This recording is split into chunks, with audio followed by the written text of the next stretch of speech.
I've really enjoyed studying Ezra. You know, one of the neat things about Ezra is that it's not him just espousing, this is God's law, this is this, this is this. We learn about Ezra through his actions. We're really going to see that today in the last couple of chapters. What an incredible leader Ezra is. So we're going to be in 9 and 10. Now, I do want to do a quick little overview how we got here, so that we're all on the same page here. First of all, Zerubbabel leads the first remnant, and it was probably 60 to 70,000 people, and that is in 536, 535. And then we're all the way down here. This is when Ezra leads the second wave. The second wave is quite a bit smaller than the first wave, only 6,000 to 7,000 people. And so the first group comes back, and if you remember, one of the first things they did was rebuild the altar. Why was that? So they could offer sacrifices and worship. How do you cover sin in that day? It's through sacrifice, and they haven't been doing that. They've been in captivity for 70 years. So the first things first, we've got to take care of the sacrifices. And they have a great celebration. And chapter 3 is a great celebration. Todd, you want to read that? Now, when the builders had laid the foundation of the temple of the Lord, the priests stood in their apparel with trumpets, and the Levites, the sons of Asaph, with cymbals, to praise the Lord according to the directions of King David of Israel. They sang, praising and giving thanks to the Lord, saying, "For he is good, for his loving kindness is upon Israel forever." And all the people shouted with a great shout when they praised the Lord, because the foundation of the house of the Lord was laid. So there's a great celebration when they get back. And they also had a little bit of sorrow. Why do they have some sorrow in there? Remember that?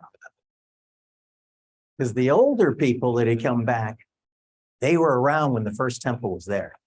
And they're coming back to Jerusalem, and it's completely destroyed. The temple's been burned down, and they're coming back and they're seeing it. So there was a mixture of joy and some sadness because of what they saw when they got there. Now, shortly after this, they start getting some resistance. Remember who that was from? The neighboring country. Is most likely a lot of Samaritans too. But they get resistance, okay? And the resistance actually leads to some serious delays.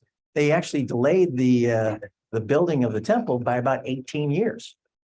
Okay, so the resistance was successful at first. And then they asked Tadnai, he's the governor of the region there, they ask him to get with Darius and see, did Cyrus really give this decree to the Jews to come back here and build this temple? Remember what happened with that? What happens is, not only does he get confirmation that Cyrus said this, but Darius ups the ante on that. You remember that? He says, yeah, that was all true. And oh, by the way, you're going to pay for out of the treasury. You're going to pay for everything. You're going to pay for all the animals they're going to sacrifice. Okay. Oh, and by the way, if anyone interferes with this, we're going to rip the wood out of their house to tear it down. And then what are we going to do? We're going to impale you on it. Man, that is upping the ante on Cyrus's decree, isn't it? Every time, and we've seen that a couple of times, every time there's a new decree, it just gets better and better. And so about 65 years after the first wave, the temple gets built, and we're finally introduced to Ezra in chapter 7. And the king issues a decree at this time. This is Artaxerxes, and it's obvious that Ezra has had an impact on the king. He is held in real esteem by the king. In fact, you remember some of the things that the king said to Ezra? He gave him tremendous power, including if he chose to kill people. That's a pretty powerful thing, and especially when you compare it later in the New Testament. Did they have that power in the New Testament? They didn't. That's why they had to conspire with the Romans to kill Jesus. So this is tremendous power. It also shows that Artaxerxes trusted Ezra, trusted him, that he had sound judgment. He was a godly man, and he trusted him with all that power because he knew it wouldn't be abused. Daniel, Yes. where the king is saying he highly held Ezra's God in very high esteem. Yeah. Because of the life of Ezra. That's right. That's a. Yeah. That's a brief. Absolutely. So we finally see Ezra, and he sends them with the second wave. Again, we said it was a much smaller wave, 6,000 to 7,000 people in that wave. And before he gives, this is the other thing. He gives them 100 talents of gold and silver. Remember we said how much that weighs? 100 talents of gold is about 3 3/4 thousand pounds of gold. So we're talking about, actually, I messed that up, 3 3/4 tons. Okay, so between the gold and silver, they're hauling almost 8 tons of precious metal with them.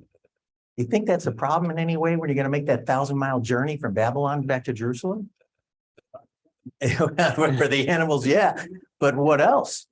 A lot of swords, there's a lot of enemies, and we'll look at that in a second. Gentlemen, thanks. First of all, a talent, 1 talent is 75 pounds. Yeah, So what you're talking about is there were 100 talents of gold and silver.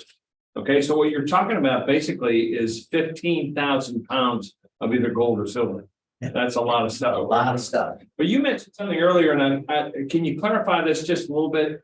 Because you said that 50,000 went back with Zerubbabel, and that's, was a little bit less than, but anyway. Yeah. It was right around 50,000. However, you said more likely than 70,000. Some people have said 100,000 or more. Yeah, it's all over the map. So the biblical commentary says 50,000. Why would you say 100,000 or more? Because that count in the Bible doesn't include women and children. Okay, so it could have been easily 100,000 or more.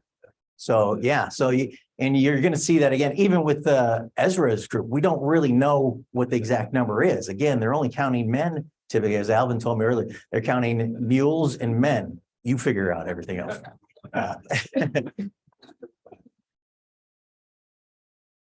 And so they're getting ready to make their journey. Oh, last thing Artaxerxes getting tax exempt status. All right. All right. The first example of churches getting tax exempt. Okay. So he tells them you're not going to pay any tributes, not going to collect any funds from them. And then we go to Ezra 8:21-23. Todd, do you want to read that? Then I proclaimed a fast there at the river of Ahava, to humble ourselves before our God, to seek from him a safe journey for us, our little ones, and all our possessions. For I was ashamed to request from the king troops and horsemen to protect us from the enemy on the way, because we had said to the king, the hand of our God is favorably disposed to all who seek him, but his power and his anger are against all those who abandon him.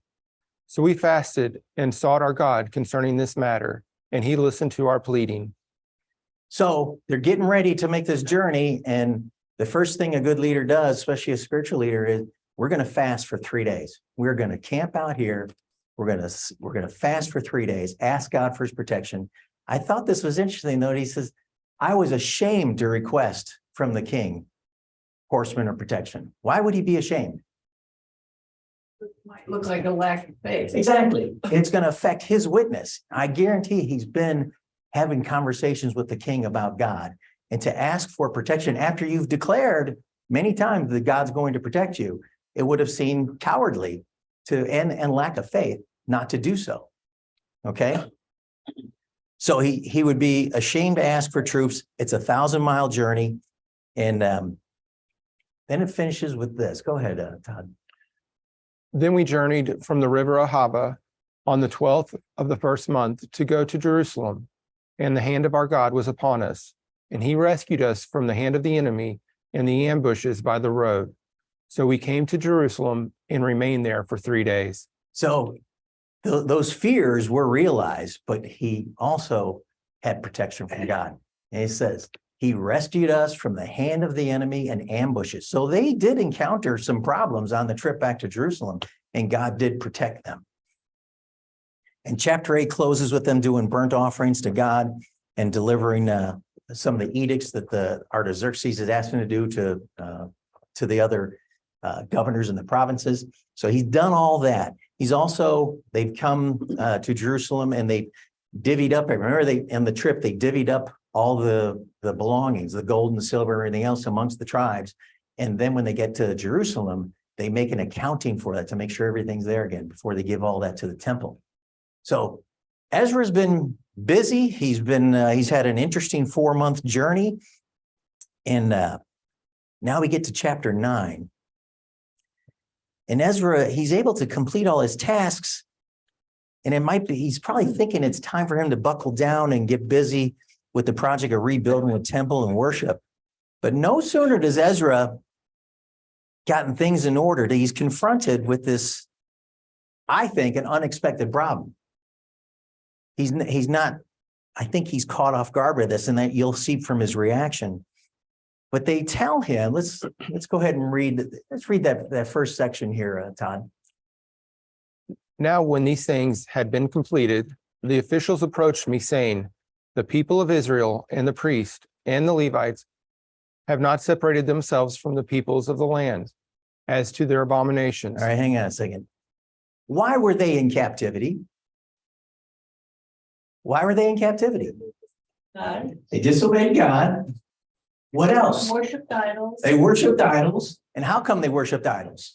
Because they were marrying. Because they were into the idol families of the as you see here, all the ites, the Jebusites and Moabites, all that stuff. Yeah, you've been in captivity for 70 years. We just rebuilt the temple, and 65 years later, you're doing the same exact thing that put you in captivity. Man, come on. Todd, go ahead and finish that up. Those of the Canaanites, the Hittites, the Perizzites, the Jebusites, the Ammonites, the Moabites, the Egyptians, and the Amorites, for they have taken some of their daughters as wives for themselves and for their sons, so that the holy race has intermingled with the peoples of the land. Indeed, the hands of the officials and the leaders have taken the lead in this unfaithfulness. I think it's interesting that they use the word abomination. It's a powerful word that's used in the Old Testament, especially about sin, specifically sexual sin. But the abomination is, apparent, and Levi or Ezra, is seeing this firsthand. Why is intermarrying such a problem? Okay, it's a problem because we're worried about the false idols and gods that you're marrying into. And usually, not always, the person who has all those idols, it seems like they have the influence and upper hand more times than not. I know in personal experiences that is the case. I've seen Christian people get married, and within a year, the spouse has got them not worshiping their God anymore. That's a modern day problem. That's not just an Old Testament problem. But what else besides the idols and stuff? What else? Well, what about business? What about government? What about social life? All those things are infected when you're intermarrying with people that are worshiping idols. And to allow intermarriage with idolaters would really be a huge compromise, and that's what they've done. And like I said, the word abomination, it's not merely the act that they took strange wives, but they're also joined with them in this idolatrous abomination. What else? What else is the problem with us? God told them, don't do this. Did he tell them just one time? He told them time and time again. If you look at the studies that we did through Judges and in Bart's series on the Kings and stuff, again and again and again, how many times does God have to say, don't do this, and you keep doing it? Mingled with the holy race. Yeah. In other words, took away that purity that God intended. Yeah, and if you go back to the beginning part of Ezra, remember the care and diligence they took in keeping the genealogy clean? And if they couldn't verify your genealogy, you were kind of put off to the side here. They weren't going to let you work in the temple. We went through a lot of effort to keep things pure. Bart. I asked the question when I was over there, do you Jews know what tribe you're in?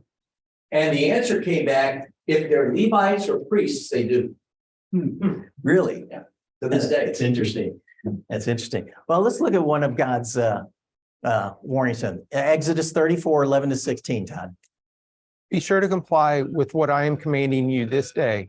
Behold, I'm going to drive out the Amorite from you, and the Canaanite, the Hittite, the Perizzite, the Hivite, and the Jebusite. Be careful that you do not make a covenant with the inhabitants of the land into which you are going, or it will become a snare to you, in your midst. And hey, listen, isn't that interesting? Make sure you don't make a covenant. I think he's considering marriage also a covenant with the inhabitants of the land which you're going, or it will become a snare.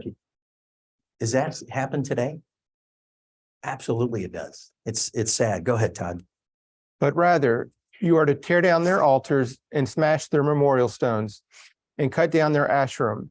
For you shall not worship any other God, because the Lord, whose name is jealous, is a jealous God. Otherwise, you might make a covenant with the inhabitants of the land, and they would prostitute themselves with their gods and sacrifice to their gods, and someone might invite you to eat of his sacrifice.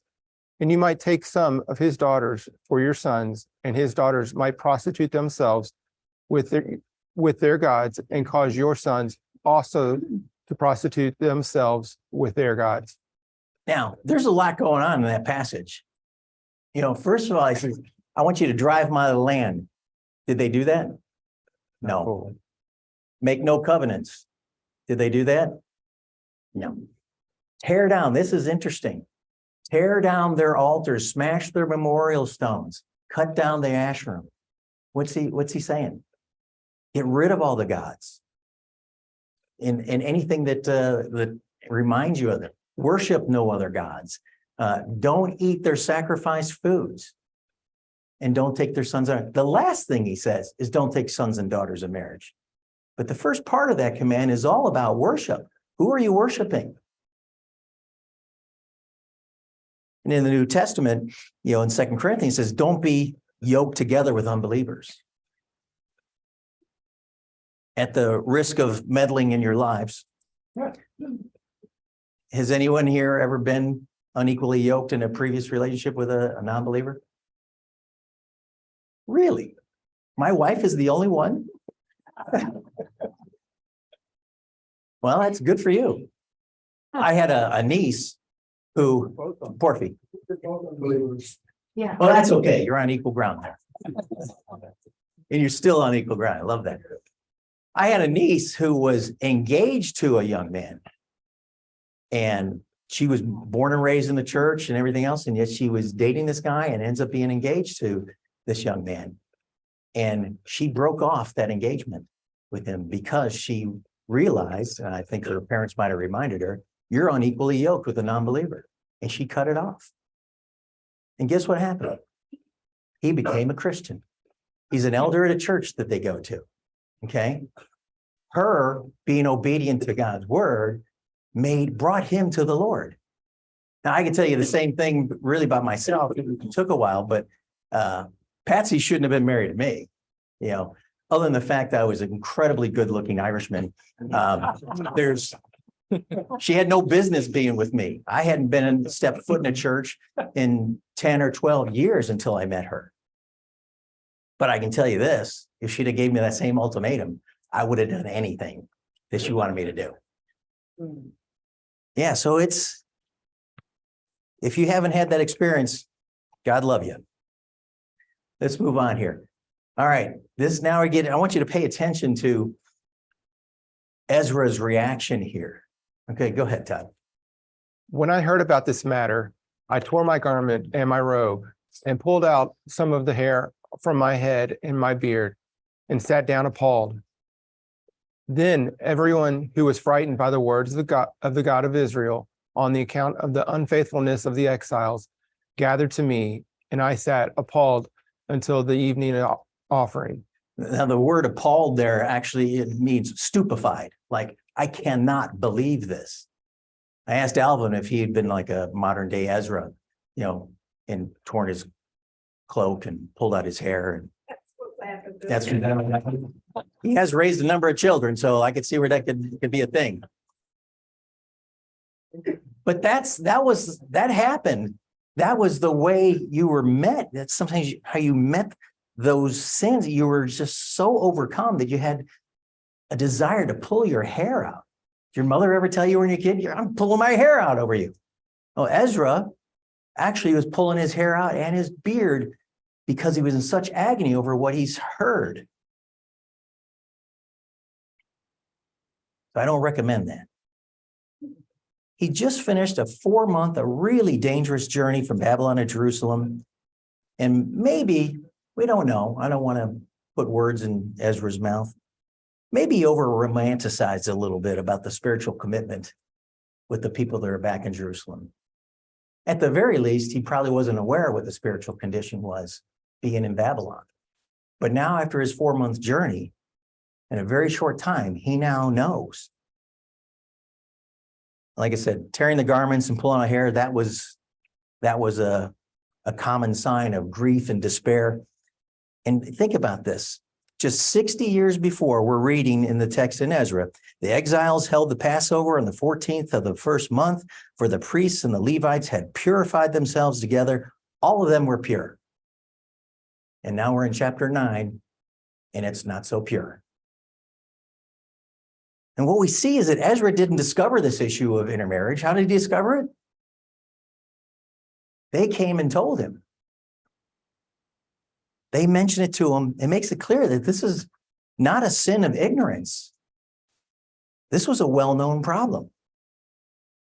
They did it knowingly and deliberately. Did they know what God's commands were previously? Yes. Did they need Ezra to come back and remind them of that? No, they shouldn't have. What do you think of Ezra's reaction to the sin he's confronted with? And second to that, how do we react to sin today? You can't get any more distraught than what he's demonstrating here. And how do we Terry? I just think that personally, I need to have more of that kind of reaction than I'm not. Wouldn't recommend pulling your hair out, but yeah. But I'm not as appalled as. Yes. I'm becoming more and more appalled over the last few years, but I'm not there like he is. And the culture is getting worse and worse. We don't try to confront people with mental illness with the sin that they're in. Our plan is to just accept it. We're just going to confirm everybody in their mental illnesses, and we're just going to confirm it, and everybody will be fine. We'll be tolerant. Yeah. See, a couple of years ago when I heard the first shootings, like downtown and someone got killed, I was really, really distraught about that. Now I find myself thinking, well, another day, it's kind of like the average. It's a shame, isn't it? Yeah. That's how we get desensitized to sin. You see it in TV shows. I mean, you see sin glorified in TV shows, almost every TV show. Everybody ever watched Seinfeld back in the 90s? Remember, they had a whole episode about homosexuality. And every time they said something about a person being gay or homosexual, not that there's anything wrong with that. That was the running joke through the whole thing. Not that there's anything wrong with that. Well, God might have had some things. The other thing in the culture is, why do you care what other people do? Why do you care if somebody is transgender or this? Why do you care? Affects me. It's painful to watch. Hey, you know what? It doesn't affect me any. So why should I care? So it's not hurting me. Okay. It implies that our God doesn't know what he's doing. Okay. But are we talking about a godly culture? Not really. Shouldn't be surprising, Len. I can tell you that it did my heart some good to see Budweiser lose $5 billion in market. Oh, yeah. Yeah. Yeah, I was, And why is that? Why did they lose $5 billion? There are still, I think, people in America who don't buy all this. yeah. In the- Oh, a lot. I think there's a lot of people who buy. But we've gotten to the point where we just affirm everybody's sin, and so we become desensitized to it. I heard Howard Stern was saying he was upset that Kid Rock had bought a bunch of cases of Bud Light and took a machine gun and just blew them up like crazy. And he's like, I don't get it. You know, what do I care what these people do? They're not hurting me. Just love is love, right?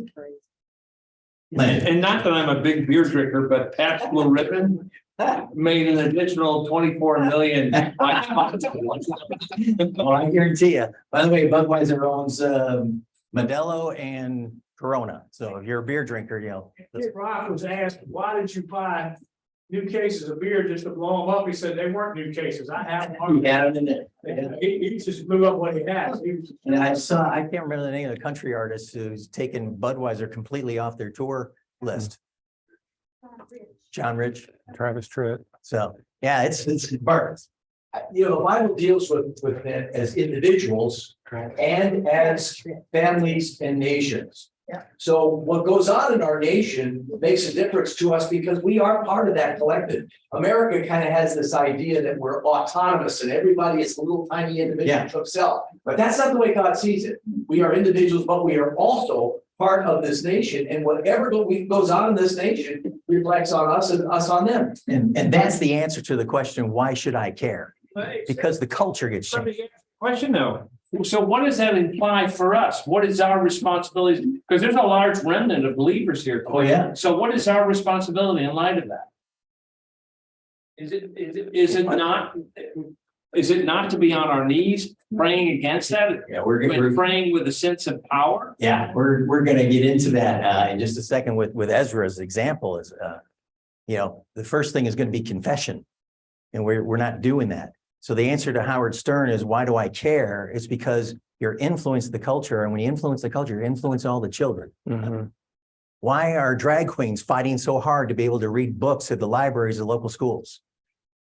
You know, that's a problem. So you can say it doesn't hurt me, okay, but it does hurt the culture. Hurts me, and it's on the other side of I know. the country. It's a mess. You could talk about San Francisco for hours without notes about how messed up they are. Terry. One thing I liked about the Bud Light issue is that for the most part, women aren't as big of beer drinkers. And it's the men taking the stand. The men are saying, I'm not buying Bud Light. Yeah, I've read a lot of marketing guys commenting on this. Who is Budweiser, specifically Bud Light? What is their target audience? Men, Midwestern men, blue collar workers. That's their audience. And you're putting this in front of them, you know? And we're told don't worry about it. Doesn't affect me. Well, we can affect them as well. And by the way, they're not the only one. You do any research at all, Nike signed up the same guy. They have, it's crazy. Jack Daniels has gone woke. They've just done a series of marketing advertising using drag queens to pitch Jack Daniels. Can you imagine that? But John, there is pressure on these companies, and I have no idea where it comes from, but pressure on these companies to improve what they call their ESG scores. Yeah.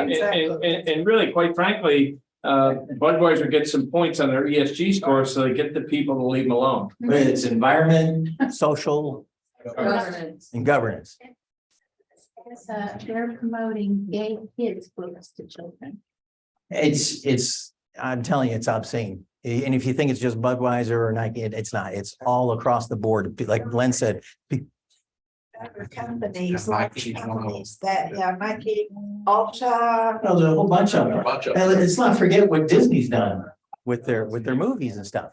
Okay, that's the biggest corp. Well, and I think a lot of it has to do, you talk about what's it doing within our culture. So if you look at a lot of the statistics for transgender and other things, a lot of those transgender people are committing suicide at a rate of in the 40% bracket. People of Holocaust didn't commit suicide at that rate.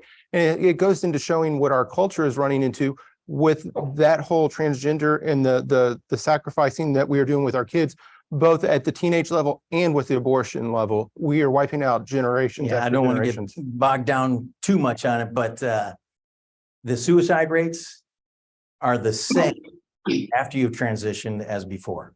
So if you think that you're helping people, Mhm. they're going to be more mentally sound by allowing them and supporting them in their transition. It's not. The suicide rates are exactly the same.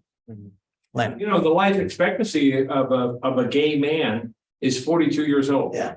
And there are high degrees of suicide, much higher degrees than the normal population of suicide. That's right. That's right. So Ezra is not comfortable. He's not going to allow people to feel comfortable in their sin anymore. Now, think about that. Once he carries out this demonstration, and I don't think this is a demonstration like it was, this is a natural reaction to sin by Ezra. And the people start to gather around him. It serves as a rallying point for the people. So why did the people not gather before? Why did these people not deal with this issue before? How come you waited till Ezra got there to even confess that to him? It was the very leaders of the group that were doing this. Exactly. That's exactly right. It's the leaders are doing it. And if the leaders are doing it, then it's approved. And that's a problem. That's a problem today. We don't mourn sin in any way. We embrace it in the name of tolerance. I think I had this was Dr. James Kennedy said this about tolerance. Tolerance is the last virtue of depraved society. When you have an immoral society that has blatantly, proudly, and violated all the commandments of God, there is one last virtue they insist upon: tolerance for their immorality. Is that true or what? And then it's exactly, I know you've probably seen some memes before, you know, if they attribute this to Aristotle. He didn't say that. Dr. James Kennedy did say that. So after this, one of the things Ezra does, and think about this teaching moment he's got for, first of all, he's already demonstrated his incredible dislike of the sin that they've committed. And now he is going to confess to God, and he's going to give them an example of what real confession looks like. Todd, let's go. It's a long section, but let's go ahead and read that. But at the evening offering, I arose from my humiliation, even with my garment and my robe torn. And I fell on my knees and stretched out my hands Right. to the. Think about that. Think about it. All right. He's waited a while. He's waited till the evening sacrifices. Okay. And he falls on the ground. He's face down on the ground, sprawled out, says on his knees with his face. He can't even bring himself to look up because he's so humiliated over what's going on. Go ahead, Todd. And I said, "Oh my God, I am ashamed and embarrassed to lift up my face to you. My God, for our iniquities have arisen above our heads, and our guilt has grown even to the heavens. Since the days of our fathers, and this day we have been in great guilt, and on account of our iniquities, we, our kings and our priests, have been given into the hand of the kings of the lands, to the sword, to the captivity, and to plunder, and to open shame, as it is this day. But now, for a brief moment, grace has been shown from the Lord our God to leave us as escaped remnant and to give us a peg in his holy place, that our God may enlighten our eyes and grant us a little reviving in our bondage. For we are slaves, yet in our bondage, our God has not forsaken us, but has extended loving kindness to us in the sight of the kings of Persia, to give us a reviving and raise up the house of our God, to restore its ruins, and to give us a wall in Judah and Jerusalem." Now, think about that confession. First of all, when was the last time you heard a confession like that? Notice in this prayer, first of all, it's tremendous humiliation coupled with humility. He's humble before God. He's on the ground, on his knees. I can't even lift my face to you because I'm so humiliated. Shame and embarrassment. Then he goes into thanksgiving for his grace. Thanks for restoring this remnant. Acknowledging his extended loving kindness. Thanks for reviving and raising up the house of God. Is that a powerful confession or what? And these people are, you know, as we're going to see here, let's go to the next section here. Yeah, notice that. I hate to use the word pronouns because the word pronoun doesn't mean what it used to mean anymore.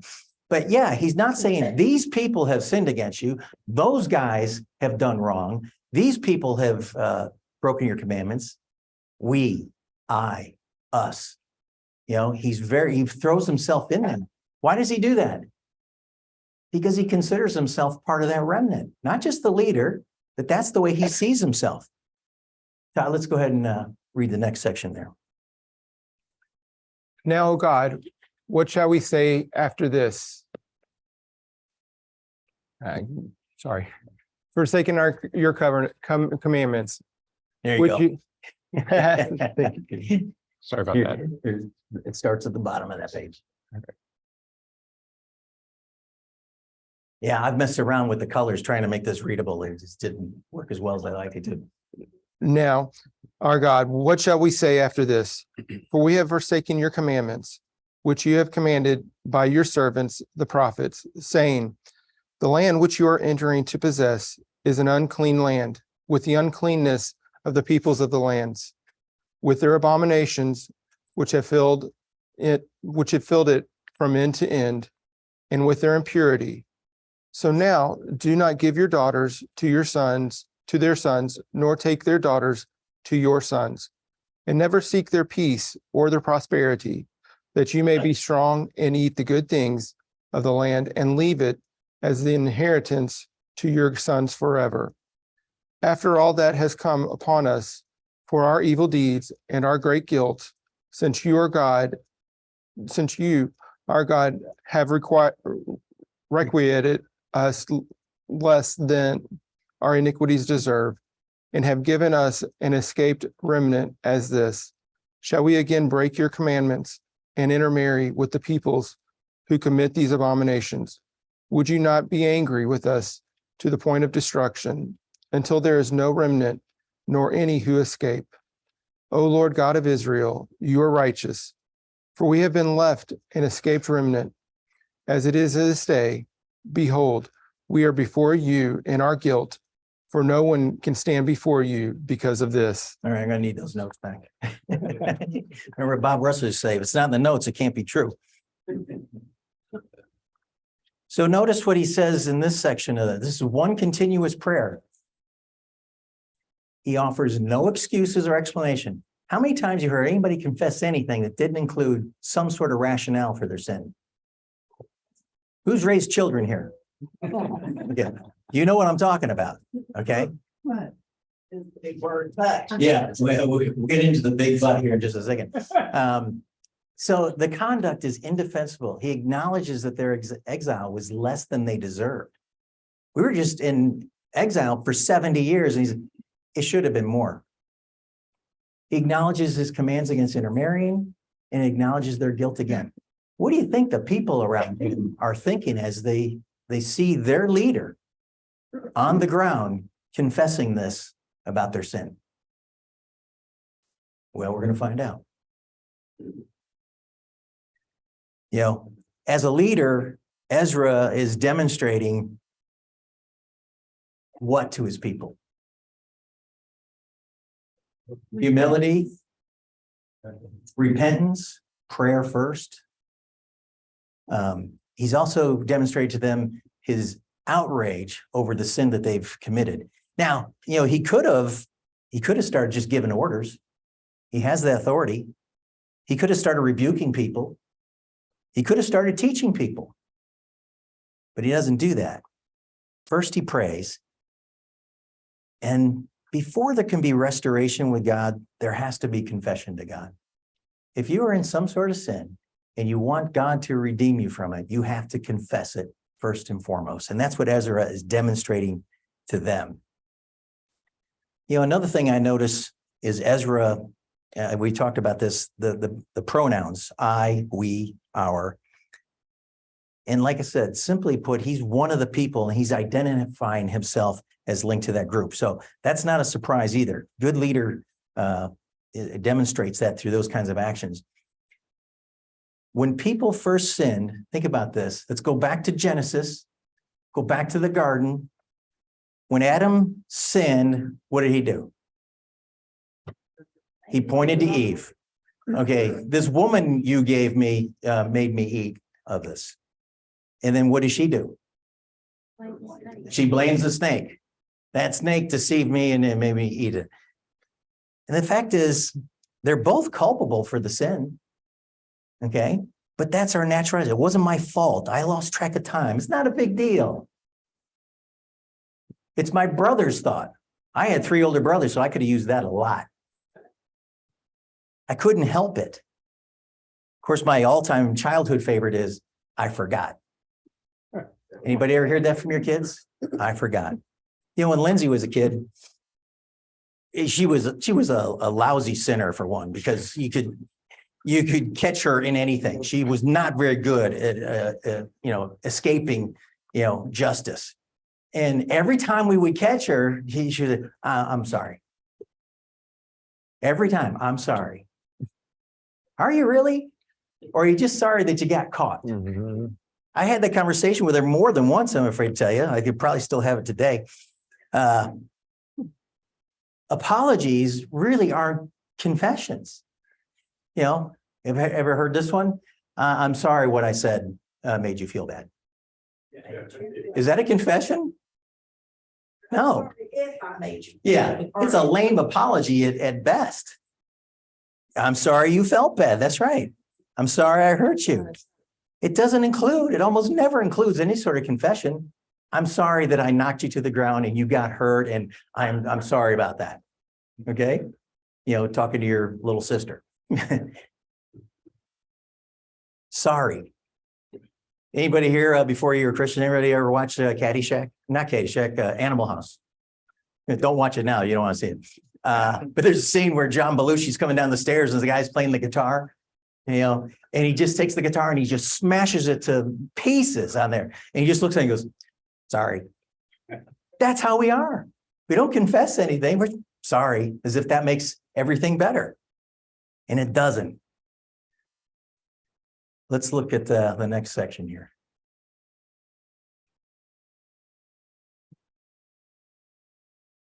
Did you read that, Tom? Yeah, we read that. Oh, we read that. Oh, yeah. I went back to that. All right. Chapter 10. Now, while Ezra was praying and making confession, weeping and prostrating himself before the house of God, a very large assembly, men, women, and children gathered to him from Israel. For the people wept bitterly. All right. So first of all, let's go back to his example. This is exactly why he's leading the way he is. You're looking for this. I mean, this might have been encouraging to him at some level, that the people, a large assembly of men, women, and children gathered around him, and they're weeping bitterly too. He's having an impact with his confession to God. Go ahead. Shechaniah, the son of Jehiel, one of the sons of Elam, said to Ezra, we have been unfaithful to our God and have married foreign women from the peoples of the land. Yet now there is hope for Israel in spite of this. So now let us make a covenant with our God to put away all the wives and their children according to the counsel of my Lord and those who tremble at the commandment of our God. And let it be done according to the law. Arise, for this matter is your responsibility, but we will be with you. Be courageous and act. So it's interesting. There's a couple of things. Tell me some of the things you noticed in this section here. Okay. You don't like them? Yeah. Well, we're going to get into that in just a second. You didn't think I was going to, let us get out of here without talking about that, did you? But when you go to the influence, and they all spoke in the native tongue of their mothers and not in the tongue of Israel. So the influence that was being brought in was far greater for the sinning neighbors than for anybody in Israel. So what's going to be involved in putting away all the wives and their children? It's very specific. What are they talking about? The very thing that God said. As long as they are there, they're going to continue to take you into sin. Let's hang on to that thought. We're going to get here in just a second. Go ahead and read these verses, Todd. Then Ezra rose and made the leading priests, the Levites, and all Israel take oath that they would do according to this proposal. So they took the oath. Then Ezra rose from before the house of God and went into the chamber of Jehohanan, the son of Eliashib. Although he went there, he did not eat bread nor drink water, for he was mourning over the unfaithfulness of the exiles. They made a proclamation throughout Judah and Jerusalem to all the exiles that they should assemble at Jerusalem, and that whoever would not come within 3 days according to the counsel of the leaders and the elders, all his possessions should be forfeited, and he himself excluded from the assembly of the exiles. So Ezra is gonna say, okay, the covenant is a good idea. We're gonna allow that to happen. He again starts fasting, didn't drink bread or water. He made a proclamation throughout Judah and Jerusalem to all the exiles they should assemble at Jerusalem. And who didn't show up within 3 days, you're gonna lose all your stuff. Okay, so now keep that in mind. And then 9 to 11, Todd. So all the men of Judah and Benjamin assembled at Jerusalem within the 3 days. It was the 9th month, on the 12th of the month, and all the people sat in the open square before the house of God, trembling because of this matter and the heavy rain. Then Ezra, the priest, stood up and said to them, "You have been unfaithful and have married foreign wives, adding to the guilt of Israel. Now, therefore, make a confession to the Lord of your fathers and do his will, and separate yourselves from the peoples of the land and from the foreign wives." So if you're gonna separate yourself from the foreign wives and the children, that is going to be divorce, right? First of all, how big a problem do you think this is? Is it just amongst the priests and stuff, or is this it's a much larger problem? It's a lot. We don't have a count on it. We're going to get a count on the priests and the Levites that in just a second. Okay, but it's a lot of people. This wasn't just temple workers or anything else. This is all of them participating in that, or a good portion of them. Again, we don't have a number. But do you have a problem at all? I mean, you know what the Bible says about divorce. Do you have a problem at all with what this plan is? These kids are they're gonna suffer because where are they gonna go? They just don't be my problem anymore. You all just leave. I don't know. That just doesn't seem. Anyone else? Anyone else? Chickens. Okay. Too, women were dependent on men to live. Okay. They put away the women and the children. They have no support. They're sort of like Abraham, pushing away his servant. Now God provided for them, but Maybe they should have gotten rid of the men too. Everybody who married. We want equality. Toss those lousy men out of here too. Len. I think my wife has been influenced by the world. Hey, hang on, we're gonna get to the point of this. There is a difference, and I think God absolutely wanted to go into Jerusalem, back to Jerusalem, with a clean slate, if you will. Effectively, he wanted to purify his people. And that's what we're saying earlier in the book. And they were going back to worship God in a very Jewish way. And it did not accommodate any kind of idolatry. Now, having said that, is that still true today? If you have an unbelieving wife or husband, can you get rid of them? Well, no, it's different. because Jesus changed the game plan. Right. In 1 Corinthians 7:7, I think it's like 13 or 14. He talks about the fact if a woman has an unbelieving husband, she needs to continue to stay with him. So he might be the only hope he has of coming to salvation. So Jesus changed the ballgame. But way back then, God wanted a pure worship. And even the priests had intermarried. So he didn't want priests No, that's right. practicing idolatry. Hang on, coming into we're gonna get to the bad ideas section in a second. Yeah, you're not. I don't expect a complete answer, but I thought why did not God intervene back before they started this whole mission? Well, it's not like we didn't try. It's not like he didn't give them warning after warning after warning. They just came out of 70 years of captivity because of the same behavior. Okay, so God tried. In fact, that's the best way to try to avoid these situations is to obey God to begin with. Bart. Because he talks about this is going to take a long time. It's going to involve a lot of the officials, and it's going to be according to the law, which requires a legal proceeding that gives a woman a writ of divorce. I wonder if that doesn't mean that they had to make arrangements for these pagan women who chose to stay with their fathers and their fathers' gods to go back to their families and to be taken care of. Maybe there was alimony payment or something like that, or their dowry would be given back. So this cost the men a lot. Yeah, I wouldn't make the assumption that they got tossed down in the street and you're on your own. Good luck. I don't think that that's the case. And I also wonder, because, we've seen Israelite men marry pagan women in the past, such as, what's her name in Jericho, Rahab. So she became the wife. Perhaps there was a chance for them to make a choice and say if they would proselytize and become Jews, they could stay with the family. But if they were Right. going to be faithful to their gods, then they had to return to their home. Remember this point, because we're going to touch on that again here in just a second. Now, But I think there's something deeper.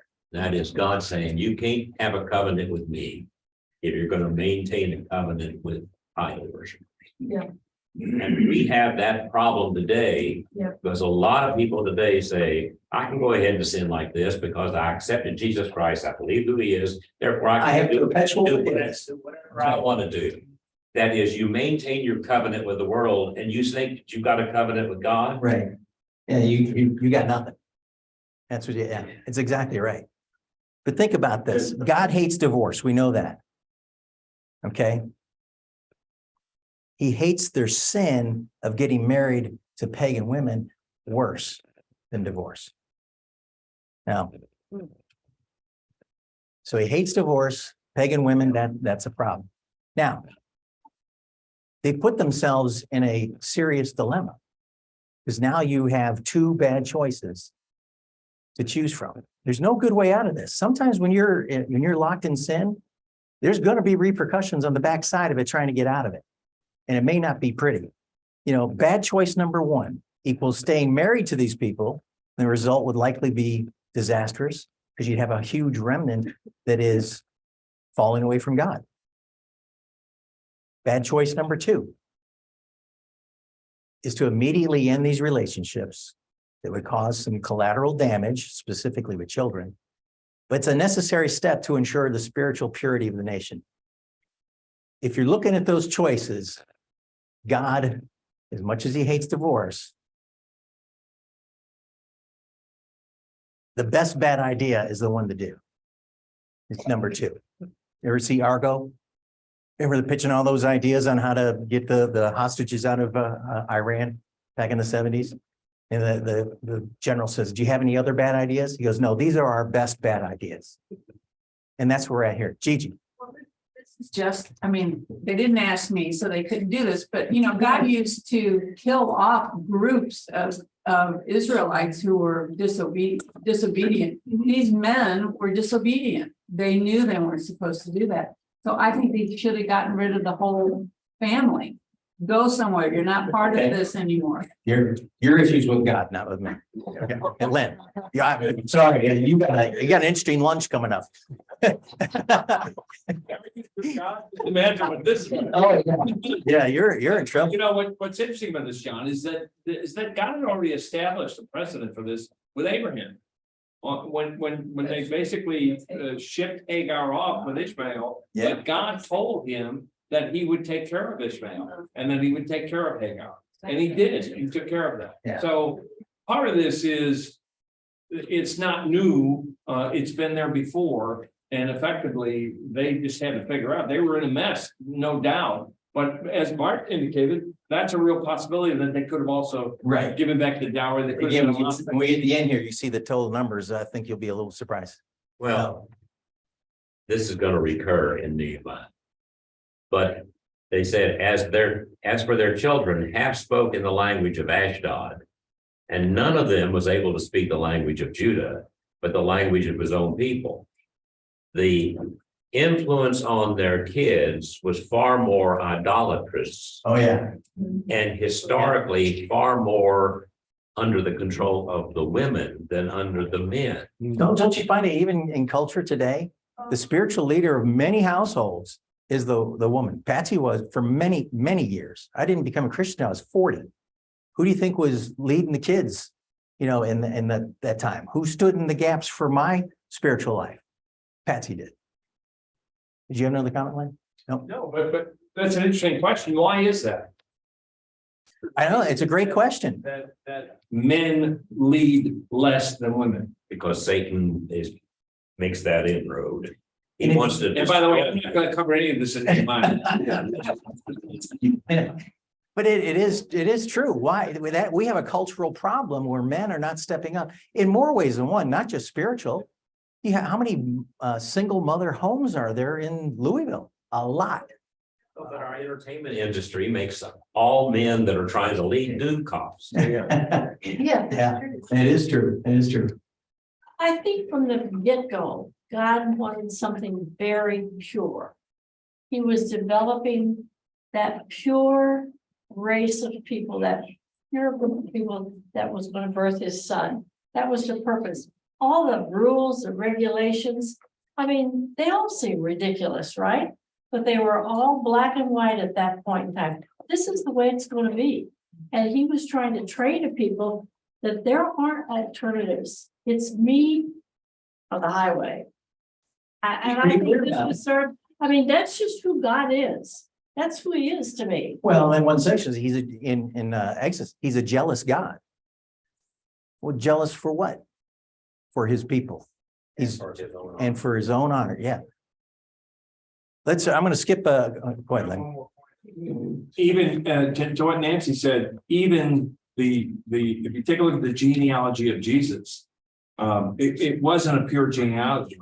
Right. No. There was a prostitute, et cetera, et cetera. So as much as God wanted to maintain some level of purity, he was consistently resistant all the way through the genealogy of Jesus. Yeah, exactly. I'm going to skip ahead to this last verses here. We're running out of time. How do you read verses 16 and 17 up here? But the exiles did so. And What did they Ezra- do? They adopted the covenant and the plan, and they're going to divorce the wives and the kids. Go ahead. And Ezra, the priest, selected men who were heads of fathers' households for each of their father's households, all of them by name. So they convened on the first day of the 10th month to investigate the matter. They finished investigating all the men who had married foreign wives by the first day of the first month. All right. So there's an investigation, what's happening there. And then at the end of the chapter, there's a listing of all the names. I'm not going to make time to read all those names, but there's about 114 of these pagan wives that refused to embrace the God of Israel and had to be divorced. Now, how many people do you think were married to pagan wives? There's 114 on the list. I'm going to guess there was thousands. And I think that's an easy number. You know, I was reading Dave Guzik, and he calculates that this was less than 0.5% of the people that were guilty of intermarrying. So before we think this is a huge problem, and Bart mentioned earlier, you know, they probably did get some sort of settlement or taken care of. They didn't just cast them aside. But the majority of the people who are in the situation, the wives basically converted to stay with their husband and for the sake of the children. So it's a really small percentage, but it had to be dealt with, and it had to be dealt with strongly. And then the book concludes with all of these married foreign wives, and some of them had wives by whom they had children. So this is a painful thing to go through. I can imagine it. Yeah, it's 114 people. I can imagine what the pain was for those people to do that. Yeah, it's a small percentage. It doesn't take away the pain of what they had to do. So the book of Ezra concludes almost the same way it opened up, which is, let's keep everything pure. Remember, the people are coming back in the first remnant. We're going to check your genealogy. We're not letting you into the temple if you can't be verified. And now here we are 10 chapters later, and we're purifying once again.